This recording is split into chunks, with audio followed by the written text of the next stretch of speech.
Hello and welcome to the Common Sense SEO show number 10 already. Here we go. The numbers keep racking up.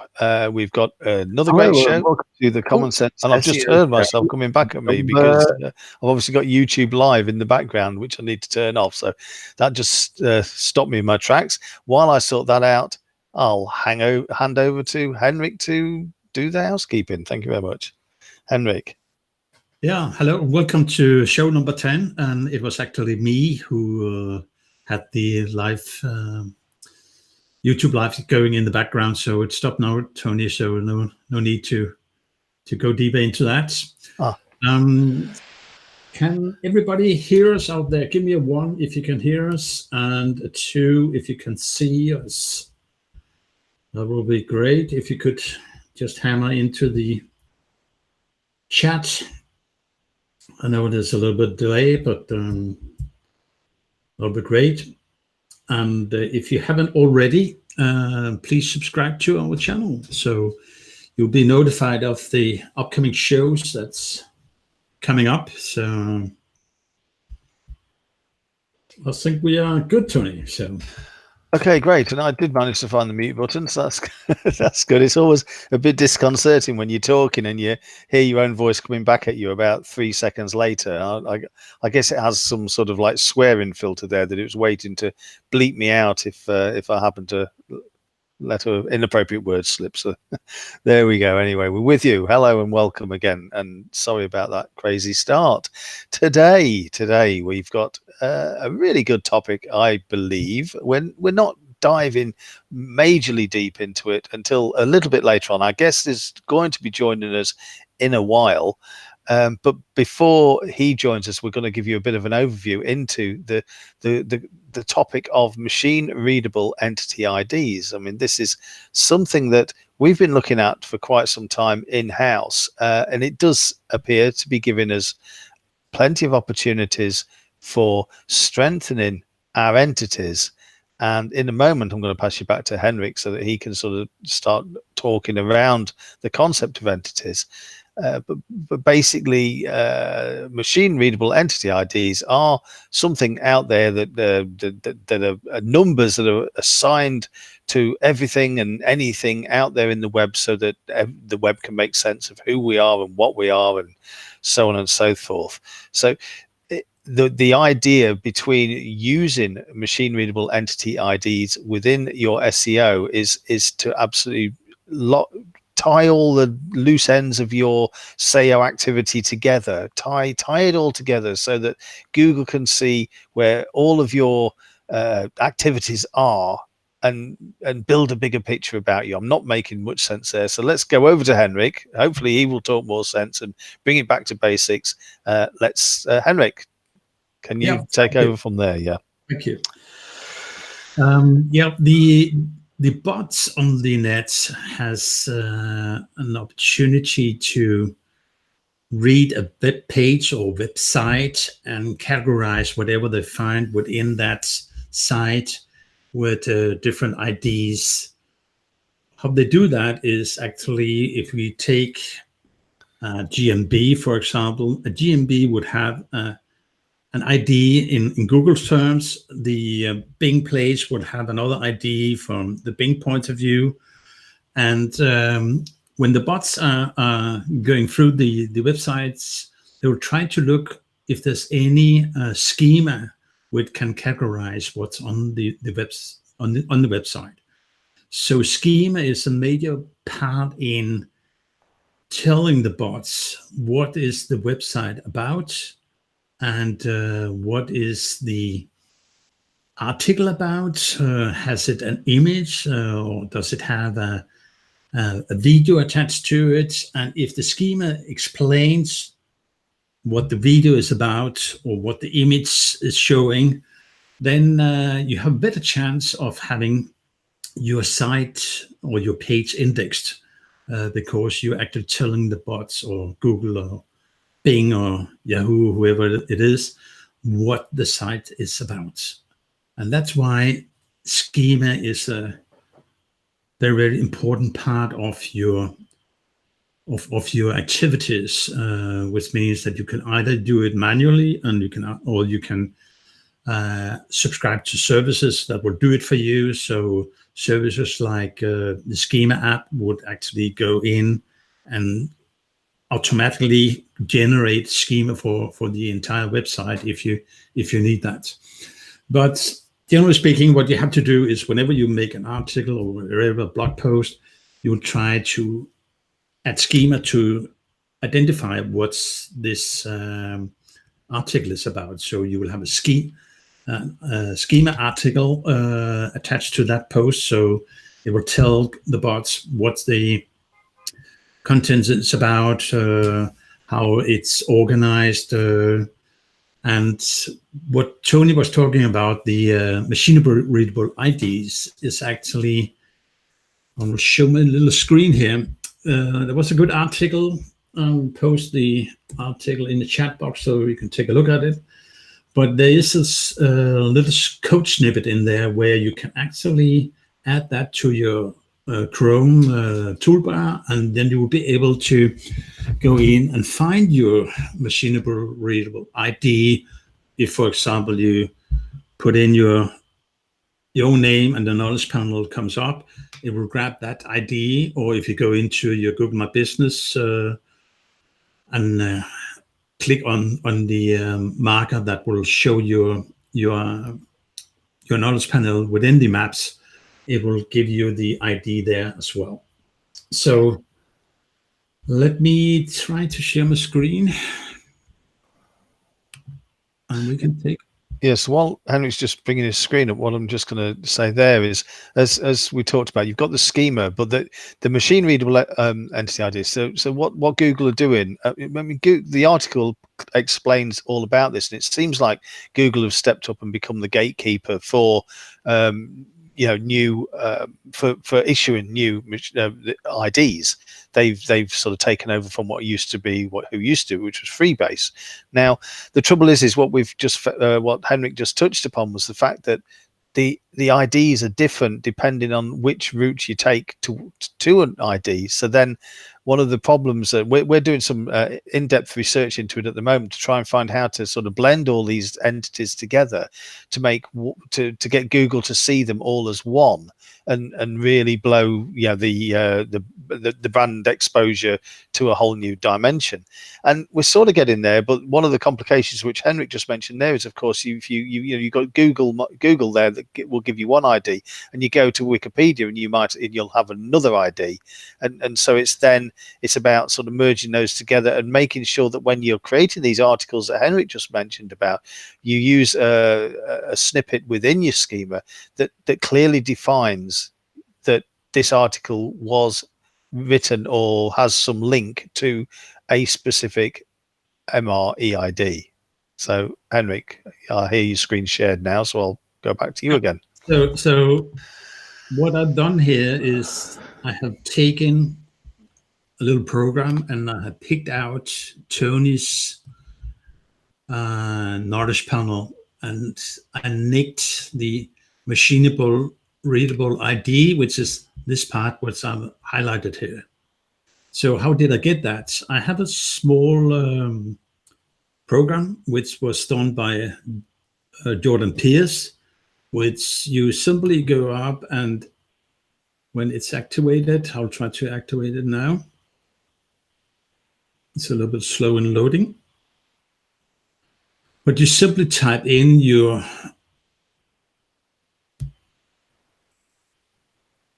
knowledge panel or your GMB. So let me try to create one here. It's a little bit slow in loading, and sorry about that.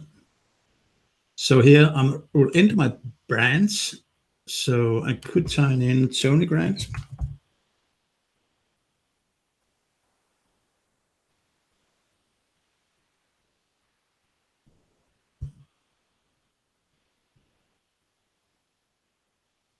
And this is where it all goes pear-shaped. And while we're waiting for the page to load, I'll just tell a funny story that while I was trying to establish my MREID and establish that to do the research, I just got hit by a series of unfortunate circumstances where a person from, it wasn't me, it was a person from another city in Lincoln, in the UK, who also was called Tony Grant, and by chance he had just happened to go and murder a few people.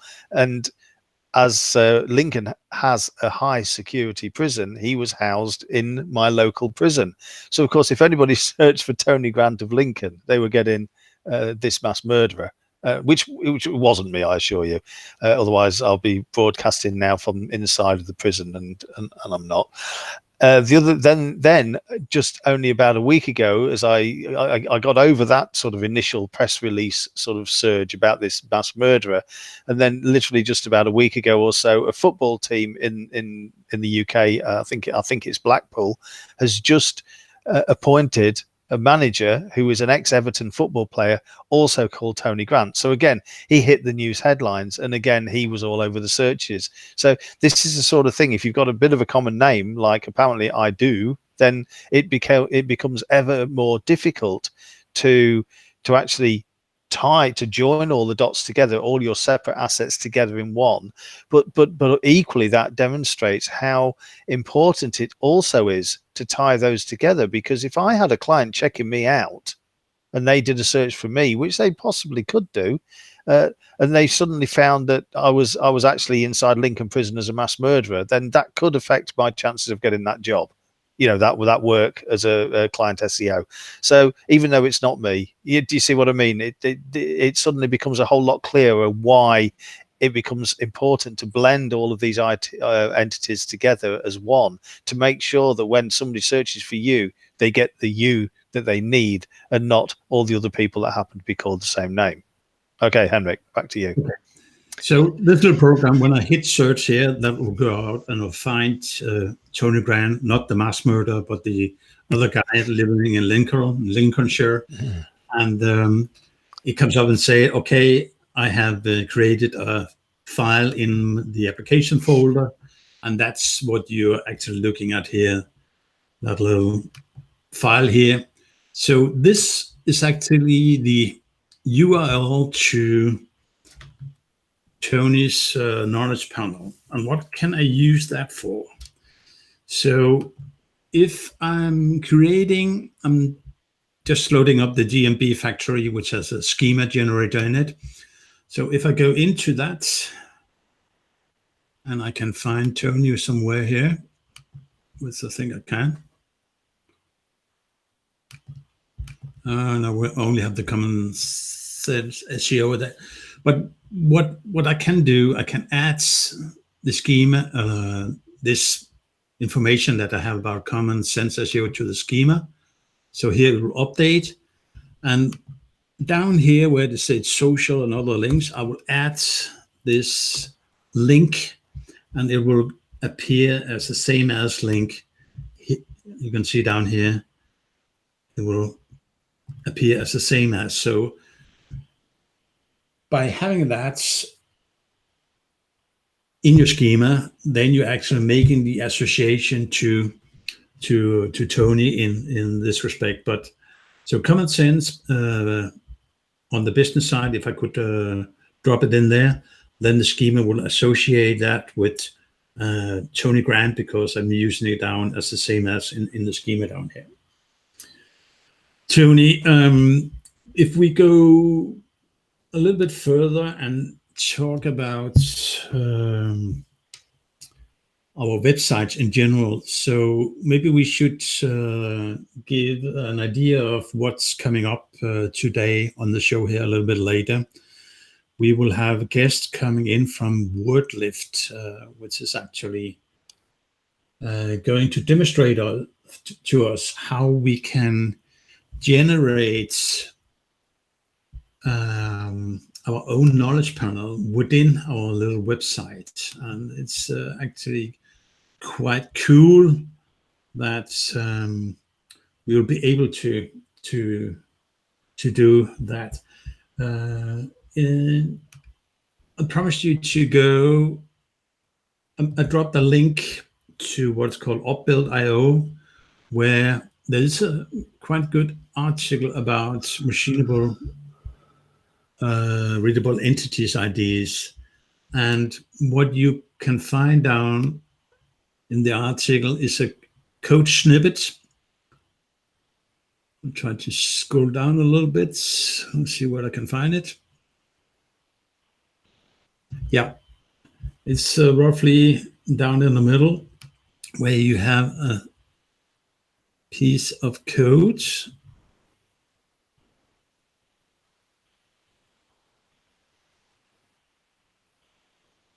This one, which you can drag up into your toolbar, and then you'll get a JavaScript snippet, which will allow you to get the machine readable ID. So let me just search for Tony Grant here.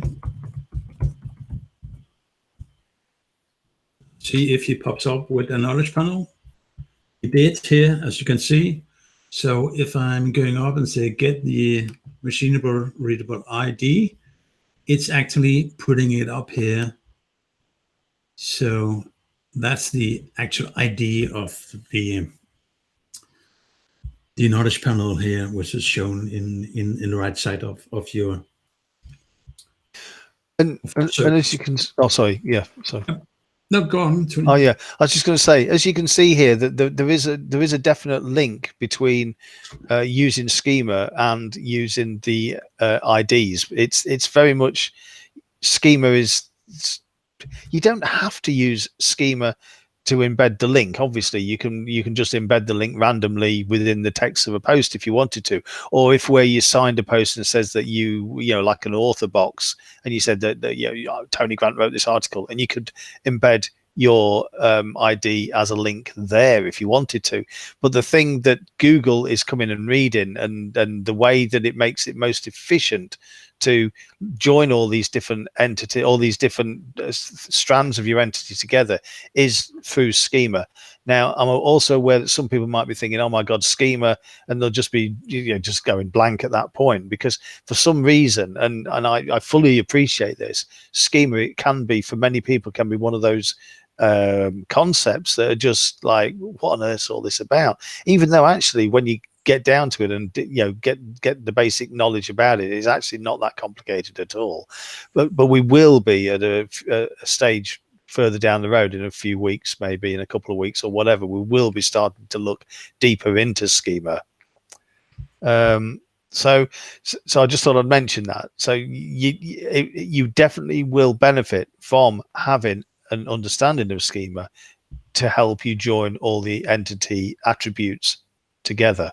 And of course, as Henrik says, in a short while, it should be in about 10 minutes, our time, well, 10 minutes everybody's time really, we should be being joined by a guest, the guest from WordLift. And if anybody is familiar with WordLift, you'll know that is like a sort of a schema based tool in a way. It does definitely pull out all the entities within your articles and things, and it very much uses entities as a way of making high authority outbound links, etc. So there's a whole lot more to it than that, and I'm sure Mac will tell you in a while, but this is why we sort of wanted you to see it, because it's something that's I'm not seeing WordLift spoken about that much in our communities, and yet it is very clearly becoming a very important part of SEO, more in focus, you know, as time moves on. Really, it's not a new concept by any stretch of the imagination. I mean, if you think that, go back 10 years and Freebase was free data, was it Freebase, free data? I've forgotten now. Freebase, yeah. When they were doing it, I mean, it's several. I think it is about, is it 10 years or something? It's a long time since Google actually took over from them. You know, so this has been going on. You know, and it's as long as Wikipedia's been around, which is a long time. So it's obviously nothing new, but it's very much an emerging topic within the SEO community. So that's why we thought it was really important. Like I say, the tests that we've been doing to try and find out how we can bring all these strands together of all the different IDs into one, which was using my entity for whatever reason, probably because I knew me, so I knew where all my assets were. So we're trying to bring these all together. And what Google do is there is a page that, I'll try and find it. I'll have to drop it into the chat. I was just trying to find it then when Henrik was talking. There is actually a form on Google where you can declare what your entity ID is, and then you go in and you tell it. I mean, it's easy enough to find under Google, but like I say, I'll have to find it in a few minutes when I'm finished talking. But what happens is you put your the URL of your knowledge panel at the top of this form, and then it asks for 5 validations of your entity, of you as an entity. So you've got the ID, which is declaring Tony Grant as the ID. Then you go down and you say, here is my Facebook ID, my Facebook URL, here is my LinkedIn URL, here is my Twitter, and so on and so forth. You've got to do this for 5 different sites, and more than that, you've actually got to log in. You've got to be able to prove that you have editable access to those assets to prove that they are yours and you're not just blagging somebody else's entity. So when it, like Facebook, you have to then go into Facebook and you have to take a screenshot of the inside of Facebook that clearly shows that you are logged in as the entity. You do that with 5 different examples. Then you've got to give a quick description that says, why do you think we should bother linking all of these profiles to your ID? And basically you just write whatever you want. I mean, in my case, I just told them that it was because we're trying to unravel the confusion around footballers, mass murderers, and myself. Probably there isn't any confusion, I don't know, but that's why I wanted to do it. So you do the description, then you submit it. They come back to you within a day. I think the first time I submitted it, they came back within sort of probably about well, I did it before I went to bed, and by the time I got up in the morning, the answer was there. As it turned out, they wouldn't accept the Google My Business entity ID as a valid ID for myself as an entity, because that ID is a business entity and it's not an individual entity. And you see, this is where everything has to be so crystal clear. Everything in this world, or everything on the web anyway, has to have a clearly identifiable ID for Google to be able to bring it all together.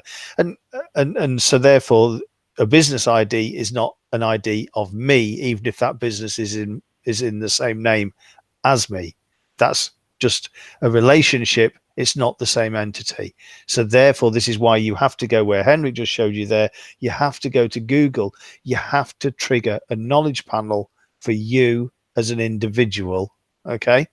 And then once you've got that MREID, you then go back to this form, submit that again with your 5 proofs once again. And it's once they do that, then they will then start joining all the dots for you. And suddenly when you do a search for you on Google, or with whatever entity you're trying to blend anyway, when you do a search for that on Google, it could be your client, it could be whatever, you should then get a nice page full of you, which that's got to be the dream of anybody, hasn't it?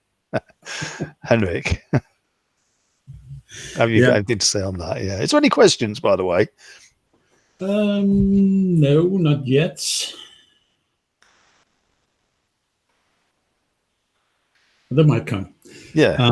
I think they are looking forward to our little guest blob from WordLift, and how WordLift actually is a tremendous tool to build your own knowledge panel. And maybe we should talk a little bit about, most people are concerned about backlinking to your site. So getting high authority backlinks to your site is definitely a must, as we all know. But actually Google will also look, do you link out to authority sites as well? So if you in an article link out to what Google consider as an authority within the field that you're writing about, then you're actually promoting your own article in that way, not only by having links from external side, but you also actually linking out to authority sites which can verify your things.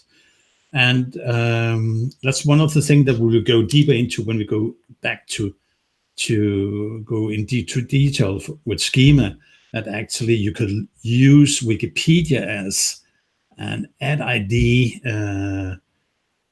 when you're linking out for maybe a certain article or whatever in your schema.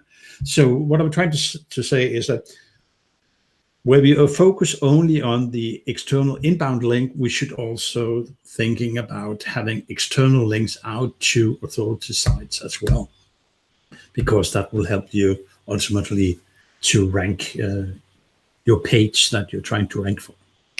Yeah, and one of the examples is if you do a search for an individual, you sometimes will see LinkedIn might turn up, and then it'll say, go here to find out, or go here to search the 137 Henriks that there are in LinkedIn, or go. And the same with Facebook. It might say the same. It might say, go here to find the 23 Tony Grants that are on Facebook and things like that.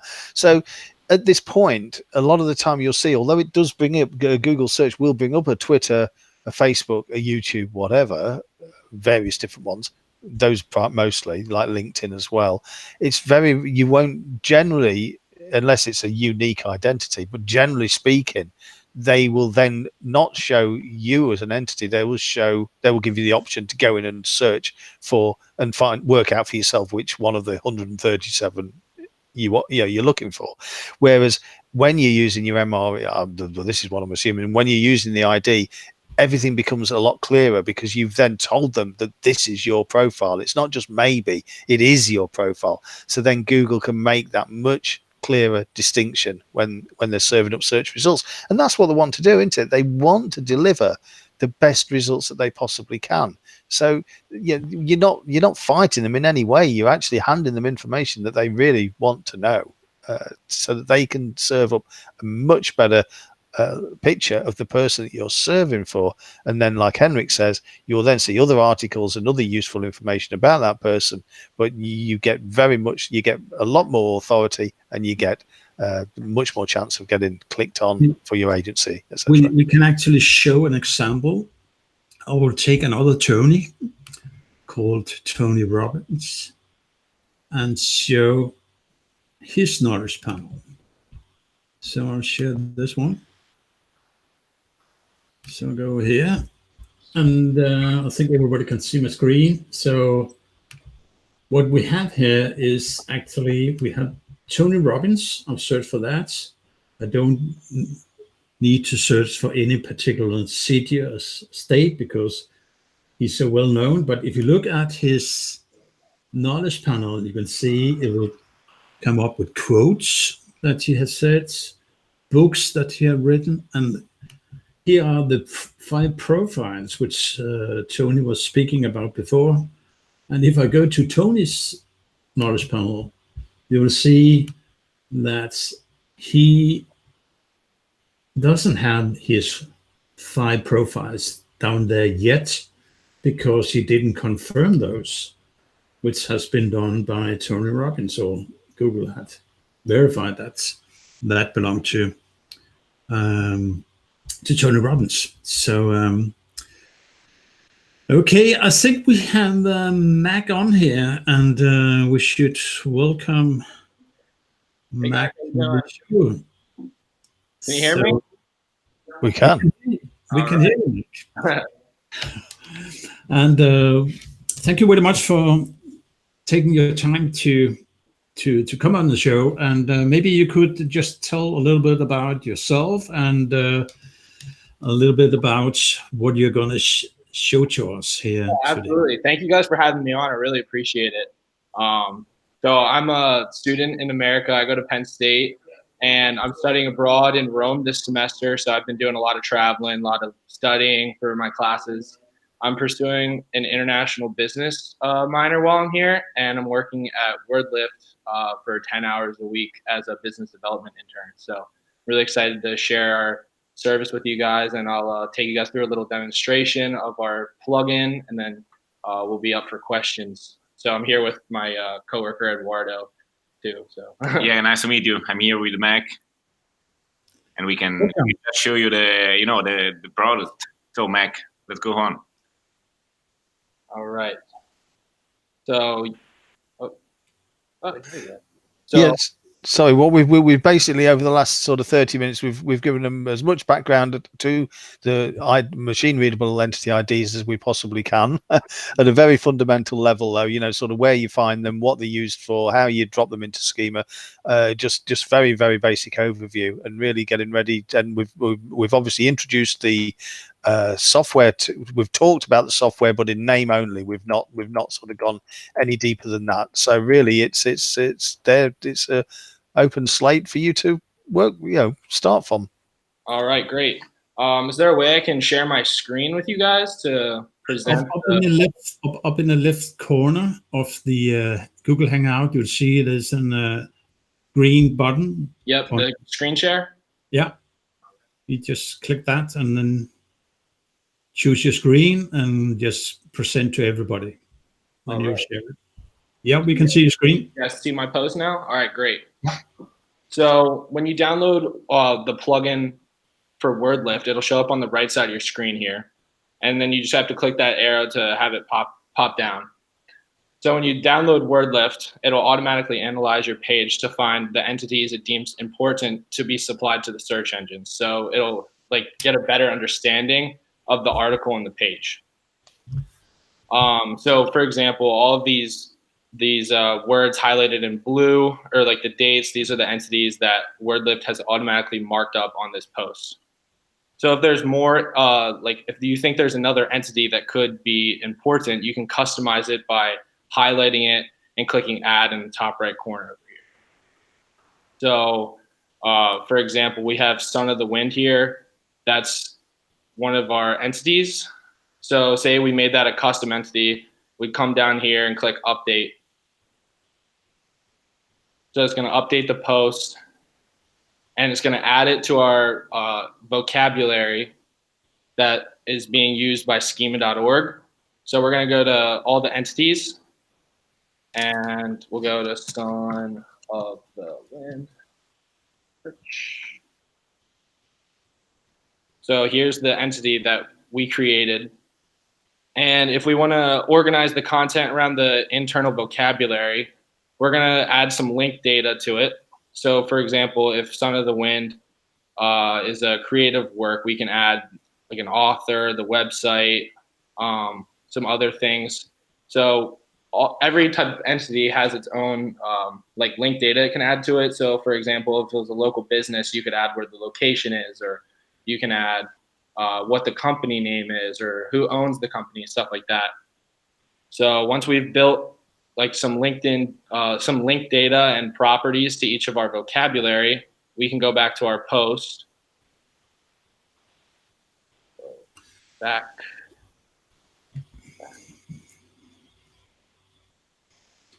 So what you're saying, Mac, is that when you install the WordLift plugin, it will analyze any post or any page on your website, and it will show by marking up in a highlight in blue whatever WordLift find as potential entities. Right. Yeah. And it will show that over in the right panel for you, so you can actually do whatever you want with those, or how does that work? Right. Yeah. So they'll all highlight in blue the ones that it finds important, and you can also add them yourself. But it does a pretty good job of picking out the good entities of what, when, where, and who. So right now I have it clicked on all, but if we went to who, it would find the nouns in the post that it deemed an entity, and we have when, where, and what. So if I go back to all, all of these will be in blue. So the words that it didn't select are going to be down here, and if you just wanted to make them an entity, for example, I mean, you could just click and turn it on there. So yeah, exactly. It's just a way that, for example, when you install the WordLift into your page, it will and you will open the editor here on the right side of the screen. WordLift will automatically make an analysis of the content of the page, and will automatically suggest you some words that could be important information to be supplied to search engines to better understand the content of the page and the context. So once you click on some of these words that are suggested by WordLift, you are making it's directly make a match with an open data set like DBpedia or Wikidata, and we are just labeling the word and providing a description of this entity. So we are going to link our entity to another entity that is in an open data set like DBpedia or Wikidata. So we are just doing, giving Google some references about what we're talking about inside the page. So what you're saying is actually by marking up this, you are making links out to, for example, Wikipedia or Wiki databases, and that is that collected within the WordPress site, or how is it organized? You showed us the vocabulary. I can see there's another what called menu item called WordLift. Is that the two areas where you control everything you mark up, or?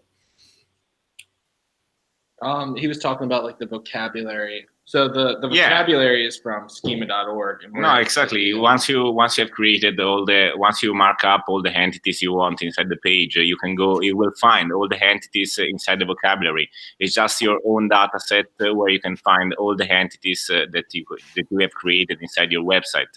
So you can find all the entities inside the vocabulary, and the important thing that you can do is just you can add properties, as Max said before, and you can add properties. For example, if we set okay, now just go back to the article, and for example, if you don't find something that you think it's important to be supplied to search engines to better understand the context of the article, you can also select from the text here. For example, if you think that I don't know, maybe a word here, maybe a word is okay. So emotional. Okay, you can add emotional, and we can just suppose, for example, that emotional could be, I don't know, we can just suppose that is maybe a local business. So we can go to who and the local business, and you can say that emotional. You can write your own description that Google will read about it. Is my local. Okay. And I'm going to create the entity. So we are just describing this in the document. And once you update the page, you will find this new entity and all the entities that we have created before inside the vocabulary here. Just one moment. An important thing that you can do inside the vocabulary is that you can add, for example, you can add all the properties you want to the post. For example, emotion.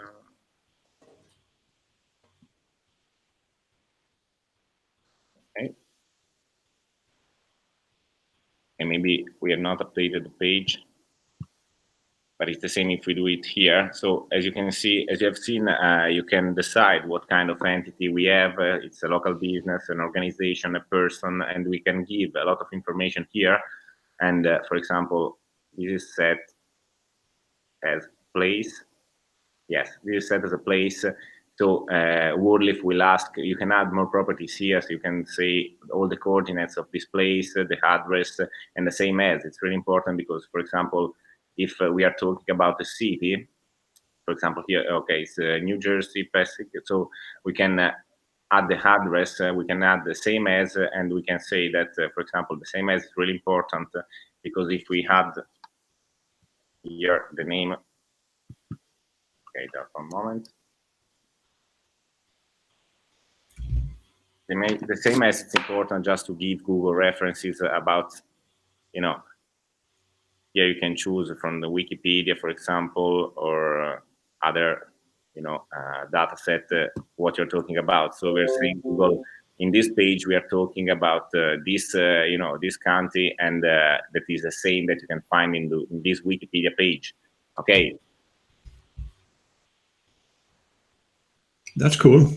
Yeah, and it's the same also for the person or for organization, local business, also all the entity type that you can set here. For example, person, if we change it and we set as person, we will find different more properties here. For example, as you will see here, the nose, the birth date, because if you're talking about an actor or something like that, we can say that this actor knows somebody, and the birth date of this actor is the birthplace of this actor is, and so on. The email, the websites. If we have, for example, Facebook pages, social pages of social profiles of this actor, we can just link it here.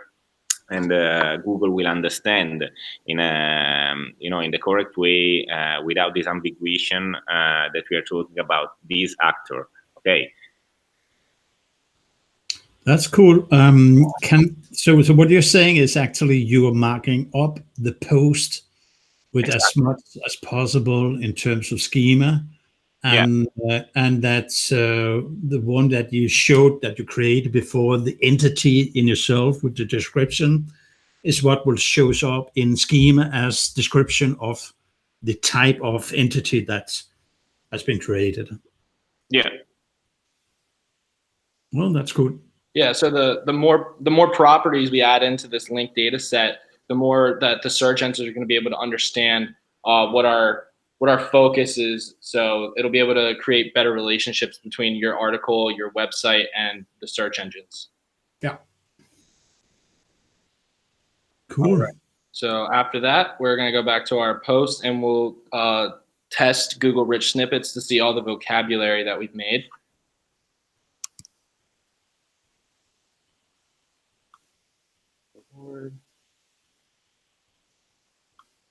We'll go here.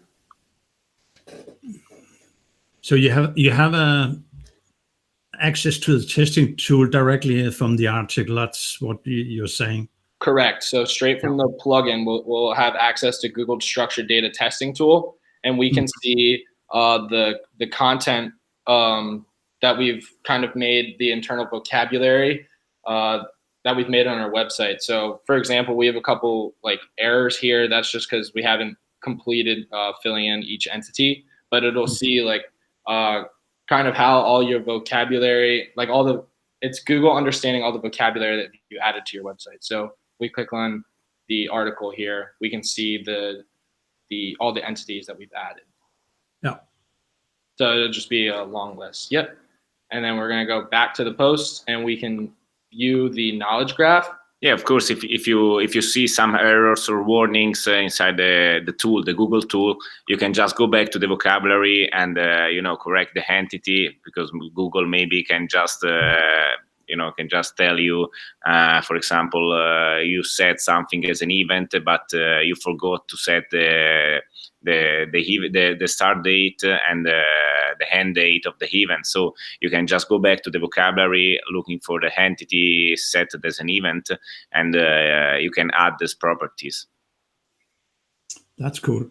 So what did you do there, Mac? You went into the article again, and then you clicked on the at the top. So there's three dots on the top right here, and we're able to view our knowledge graph. So once you come in here, we're going to click on the settings wheel, and we're going to click on the down to the left arrow, and this will show the knowledge graph that WordLift created, making links throughout all of your website. So we can just view all the relationships that we've established on our page among all the entities. So that's what you have done there, is actually you have created your own knowledge panel or graph from within that article that you were writing and marking up. Is that correct? Yep. So this is from the internal vocabulary that we've created through our website. So that's one of the biggest benefits of WordLift, is creating this knowledge graph. Yep. So if you go back to the post, yes, just to show people where you actually activated that. So that was up right here. Yep. That where the permalink is, what they call view linked data. Yes.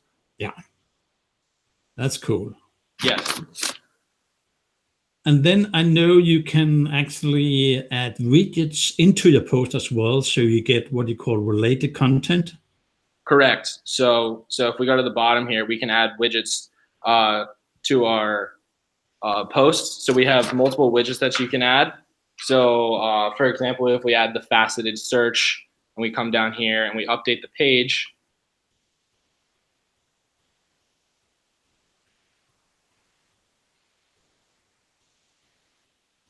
and then we're going to click on the permalink to see the faceted search. Did it not come up?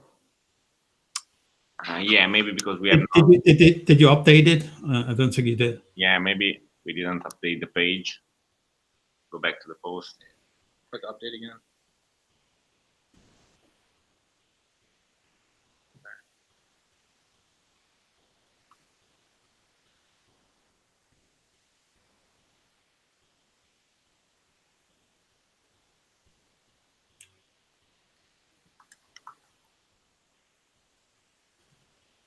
Try this. So now you should have it. Yeah, but we can just go to another post. I'm quite sure. Maybe because it's too short, but you know, it's the beauty of the direct. It always happens. So we can just go to another post.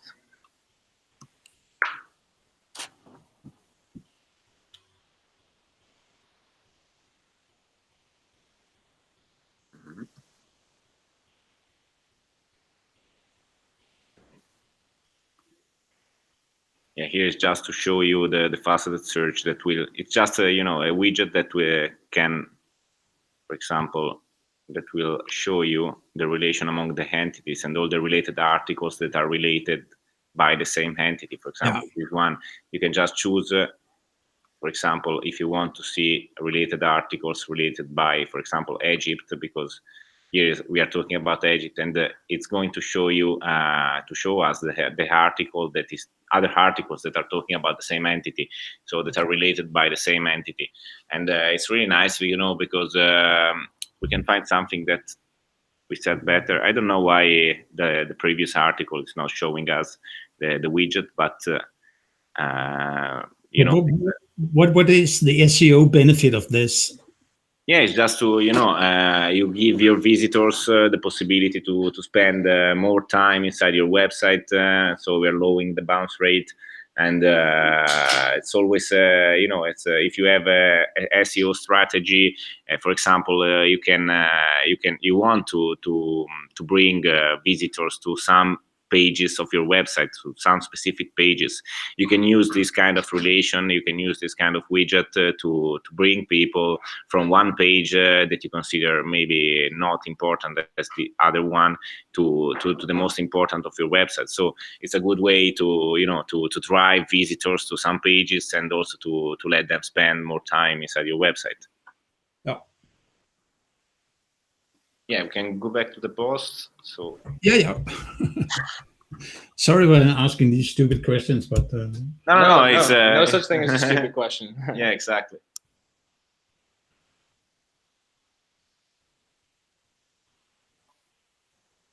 Yep. So, for example, if someone's looking at some sort of entity on your website and you have the faceted search, and you have other articles on your website that are talking about the same sort of entity, the same context, they'll be able to click into another page on your website. So, from an SEO perspective, you're just creating more interest in other pages and lowering the bounce rate from your page.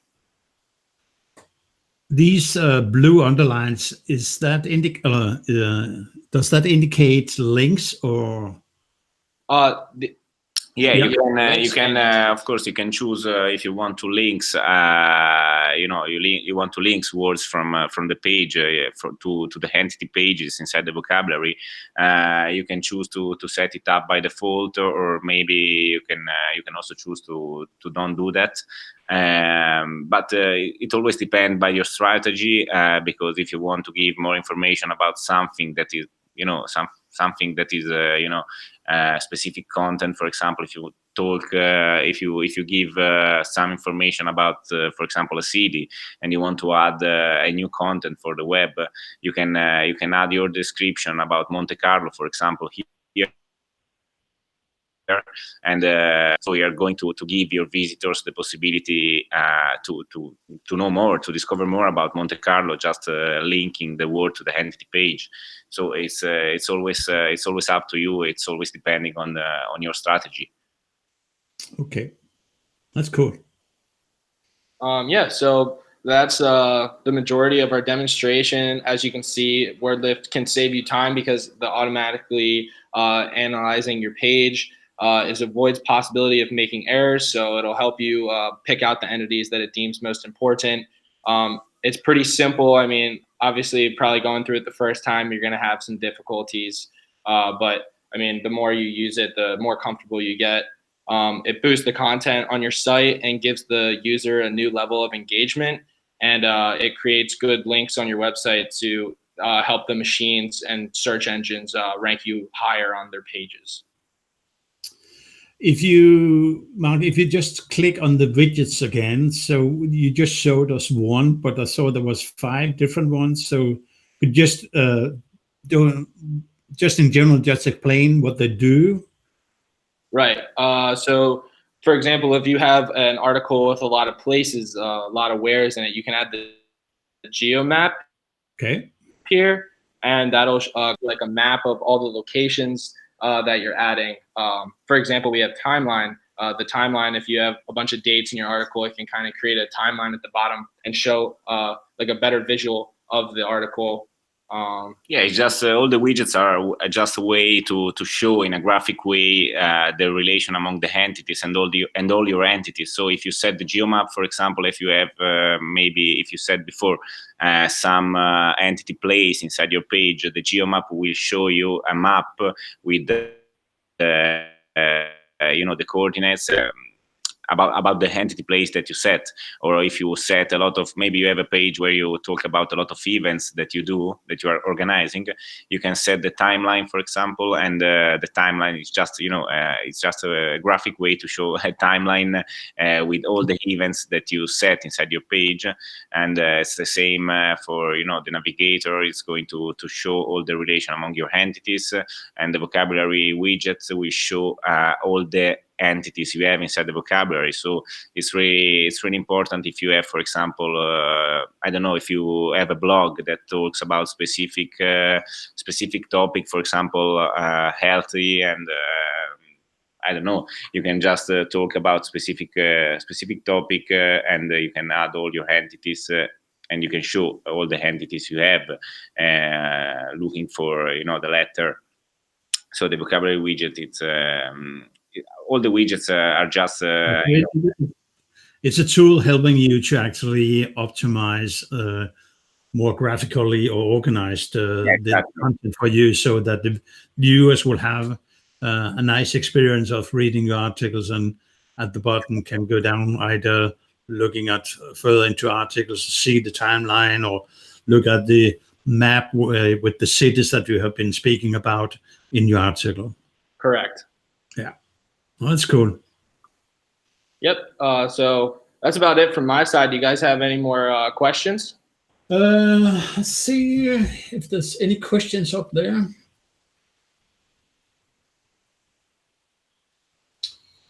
So I don't know what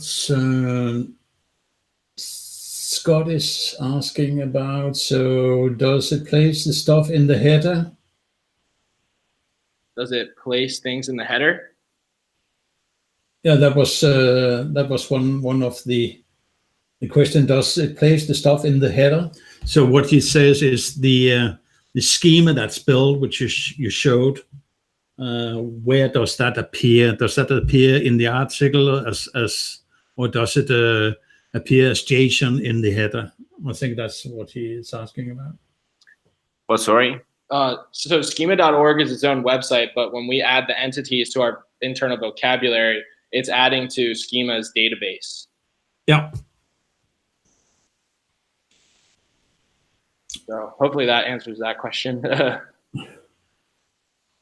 I think that when you're looking at a page on the web, say if you right click and see the source code, will ask, does the bot sees it up in the header, or does it see alongside the article text, or is it a link to another schema as such?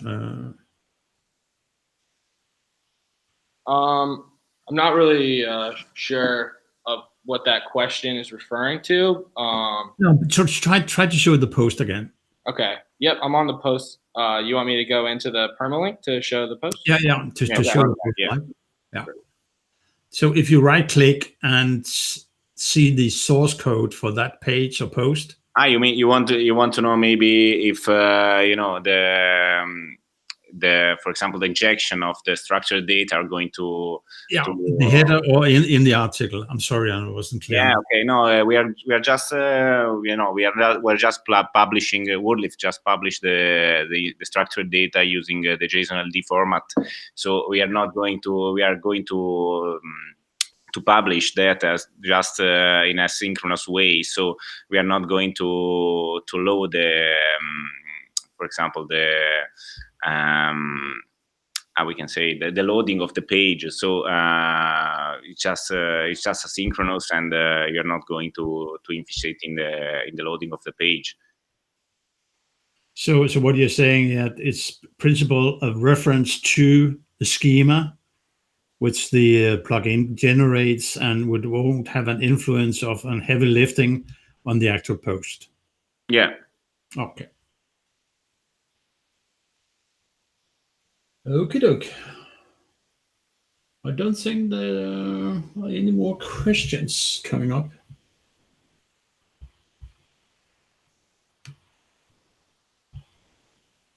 No. So the big question: where can you get WordLift? Yeah, we have of course the website that is wordlift.io, and we have the pricing page. But for this webinar, we prepared something special, some special offers. So we know that the public will be and is, for example, composed by SEO experts, maybe bloggers and people, different people. So we prepared a blogger coupon, as you can see from our pricing page. We have the blogger plan, which is the basic one, and we prepared a coupon that will allow people to use WordLift, the blogger package, with a 50% discount. That means you will pay just 150 here, no 120 euros, something like that. And the other one is the business package. The business package is more indicated for example, SEO experts or web agencies, which because you are going to have the possibility to use WordLift on 5 projects. So you will have 5 license keys or license keys, or maybe you can choose between 5 license keys or here's the page. You can choose between 5 license keys or the access to WooRank. Yeah, because we are also partner of WooRank, and you can have the complete access to WooRank. So you can download the SEO reports, advanced website review, and a lot of features that WooRank can offer. So it's just up to you. We can just share with Tony the links to download and using this coupon. So you will have the 30% discount on the business package and the 50% on the blogger package. Okay, so how do we do that? Well, Mark, you can give me the coupon in the Skype group, and I'll post them to. Yeah, absolutely. Yes. So that will be a good one, and then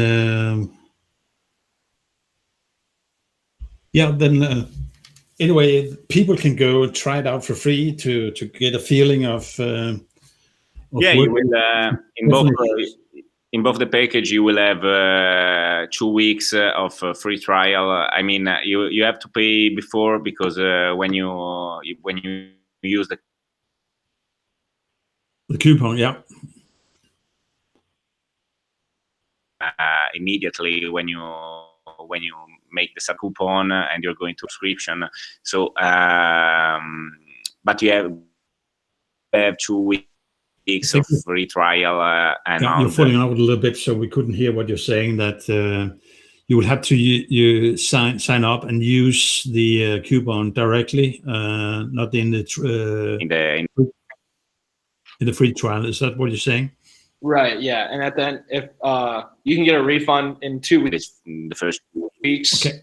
But you can also, like, if you just to use the coupons, you can try it for free here. So yeah, you Mark, you're falling out a little bit. I don't know why, but what was I can send you the you can link. sign up, use the coupon code, and if you don't like it, you can get a refund within 14 days. Is that correct? Understood? Yeah. Correct.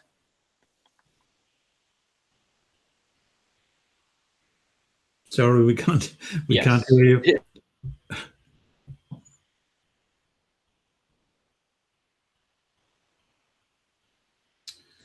But anyway, out there, we will